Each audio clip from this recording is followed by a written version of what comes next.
If you were to walk up on a snake right now, or stand on the ledge of a building 20 stories up, you're likely to get more than a little spooked. But is that a mental health concern or normal reactions to being startled by a snake? Today, I'm going to break down what is known as specific phobia and the DSM-5 TR, so you'll know the difference. Welcome back to Savvy Psychologist. I'm your host, Dr. Monica Johnson. Every week on this show, I'll help you face life challenges with evidence-based approaches, a sympathetic ear, and zero judgment. Understanding the intricacies of specific phobias can be both fascinating and essential for recognizing when fear becomes a significant concern in someone's life. The Diagnostic and Statistical Manual of Mental Health Disorders, 5th edition, text revision, also known for short as the DSM-5 TR, serves as a critical tool for clinicians in diagnosing mental health conditions, including specific phobias. For those not versed in psychological jargon, I'll break down the DSM-5 TR criteria for specific phobia in a way that's comprehensive and relatable. At its core, a specific phobia is an intense, irrational fear of or anxiety related to a particular object or situation. It goes beyond the normal nervousness someone might feel, say, before taking a flight or seeing a spider. To be considered a specific phobia, this fear or anxiety must meet several key criteria as outlined in the DSM-5 TR. First up is marked fear or anxiety. The first sign is a marked or immediate fear or anxiety when exposed to the specific object or situation. Imagine someone with arachnophobia, which is the fear of spiders, encountering a spider. Their reaction isn't just discomfort, it's profound dread or panic, often disproportionate to the actual threat posed by the spider. Next is phobic stimulus avoidance, or endured with intense fear or anxiety. Individuals often go to great lengths to avoid their source of fear. For example, someone with aviophobia, fear of flying, might choose long, inconvenient road trips over a quick flight. If avoidance isn't possible, enduring the situation is intensely distressing. Consider a person with a fear of elevators, also claustrophobia, who must use one. They may experience severe anxiety, but feel they have no choice but to endure the stress. The third criteria is that it's out of proportion. So the fear or anxiety experienced is significantly out of proportion to the actual danger the object or situation poses. For instance, while snakes can be dangerous, ophidiophobia, or fear of snakes, can be triggered by harmless snakes or even pictures of snakes, indicating an exaggerated fear response. The next criteria relates to persistence. This isn't about a one-time fear or short-lived phase. The DSM-5 TR specifies that the fear, anxiety, or avoidance must be persistent, typically lasting for 6 months or more. So if a child is momentarily scared of the dark, but soon overcomes this fear, it wouldn't qualify as a specific phobia. The next criteria is one called not better explained, and I'll explain what that means. What that means is that the fear or anxiety isn't better accounted for by another mental health disorder. This means that if someone's fear of gaining weight leads them to avoid eating in public, this would more likely be related to an eating disorder rather than a specific phobia of eating in public places. The DSM-5 TR further categorizes specific phobias into 5 types to help clinicians better understand and treat these fears. One type is animal type. Fears related to animals or insects, like the aforementioned arachnophobia. Natural environment type. Fears triggered by elements of natural environment, such as heights or thunderstorms. Blood injection injury type. This includes fears related to seeing blood, receiving injections, or undergoing medical procedures. Situational type. Fears associated with specific situations, such as flying, driving, or being in enclosed spaces.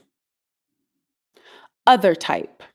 For fears that don't quite fit neatly into the other categories, such as choking or loud sounds. Consider the example of Darrell, who has a profound fear of heights, acrophobia.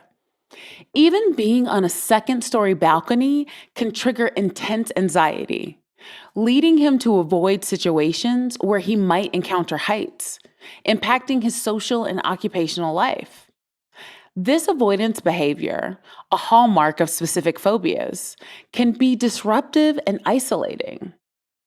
Or take Ikta, who is terrified of injections.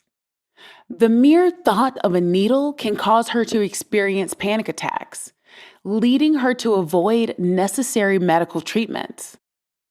Her fear is out of proportion to the actual risk posed by injections, illustrating another key criterion of specific phobias. If you look at these examples, you get an idea of how intense these phobias are in the lives of those who suffer with specific phobias. This is much different than being scared when you see a spider crawl up your wall, or leaning over when you're at the top of the Empire State Building, or not liking getting shots at the doctor. These are normal fear responses. The impact of specific phobias on daily life cannot be understated. Beyond the immediate anxiety or panic, these phobias can lead to significant avoidance behaviors, affecting one's job, education, and personal relationships. The persistent nature of these fears means that without intervention, they can last for years, if not a lifetime. Treating specific phobias involves a combination of strategies aimed at reducing fear and anxiety responses to the phobic stimulus. The most common and effective mental health strategies include cognitive behavioral therapy, or CBT. CBT is a widely used treatment for specific phobias. It involves identifying and challenging negative thoughts related to the phobia and gradually changing the behavior through exposure to the feared object or situation. CBT helps individuals learn coping skills and ways to manage anxiety. Exposure therapy. This is a core component of CBT for treating phobias. It involves gradual, controlled exposure to the phobic stimulus, starting with less frightening situations and progressively moving towards more directly confronting the fear. This method helps desensitize the individual to the source of their fear and reduces anxiety over time. Systematic desensitization. Similar to exposure therapy, systematic desensitization combines gradual exposure with relaxation techniques. Individuals learn to relax while imagining or confronting their fears in a stepwise approach, which helps to reduce the fear response. Virtual reality, or VR therapy. For some phobias, VR therapy offers a way to experience controlled exposure through simulated environments. This can be particularly useful for fears that are difficult to recreate in a therapy setting, such as flying or heights. Mindfulness and stress reduction techniques. Techniques such as meditation, deep breathing exercises, and progressive muscle relaxation can help individuals manage the physiological symptoms of anxiety associated with their phobia. Medication. While not a standalone treatment for specific phobias, medication can be used in conjunction with therapy to help manage severe anxiety symptoms. Antidepressants, anti-anxiety medications, or beta blockers are sometimes prescribed temporarily to reduce the physical symptoms of anxiety. Psychoeducation. Understanding the phobia, including its triggers and the body's response to fear, can empower individuals to manage their reactions better. Education about phobias and anxiety can be part of therapy and provide individuals with the knowledge to cope with their fears. Support groups. Joining a support group can provide individuals with a sense of community and an opportunity to share experiences and coping strategies with others who are facing similar challenges. Self-help strategies. Engaging in self-help books, online resources, or mobile apps designed to tackle phobias can be beneficial. These resources often incorporate elements of CBT and exposure therapy that individuals can practice on their own. Lifestyle changes. Regular physical activity, maintaining a healthy diet, ensuring adequate sleep, and avoiding stimulants such as caffeine can help reduce overall anxiety levels, which may in turn help mitigate the intensity of phobic reactions. It's important for individuals seeking treatment for specific phobias to consult with a mental health professional who can tailor a treatment plan to their specific needs. The effectiveness of treatment can vary from person to person, and it may take time to find the most effective strategy. What's an uncommon phobia that you're aware of? You can contact me via Instagram at KindMindPsych or via my email at psychologist@quickanddirtytips.com. The Savvy Psychologist is a Quick and Dirty Tips podcast. It's audio engineered by Steve Rickyberg with script editing by Brandon Getchus. Our podcast and advertising operations specialist is Morgan Christensen. Our digital operations specialist is Holly Hutchings. And our marketing and publicity associate is Davina Tomlin. Follow Savvy Psychologist on Apple Podcasts, Spotify, or wherever you listen to podcasts. That's all for this episode of Savvy Psychologist. Thanks for listening, and I'll see you next week.